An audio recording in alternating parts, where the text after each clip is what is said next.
Number 7 हानशिन expressway. दोस्तों, ये जो ब्रिज रोड आप देख रहे हैं ये हानशिन एक्सप्रेसवे है जो कि जापान के इलाके कोबी में वाक़या है।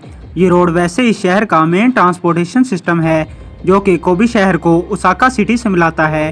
देखने में ये एक्सप्रेसवे बिल्कुल परफेक्ट लगता है, लेकिन जनवरी 1995 में जापान के इस शहर में सिर्फ 20 सेकंड के लिए ज़लज़ला आया था और इस ज़लज़ले की वजह से ये पूरे का पूरा एक्सप्रेसवे टूट कर ज़मीन पर गिर गया था।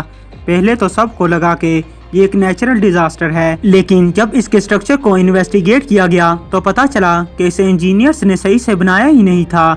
असल में इस एक्सप्रेसवे को ज़लज़ले से बचाने के लिए डिज़ाइन ही नहीं किया गया था, इसलिए ये चंद सेकंड में ही सर्वाइव नहीं कर सका और इनसफिशिएंट शेयर कैपेसिटी होने की वजह से ये कोलैप्स हो गया।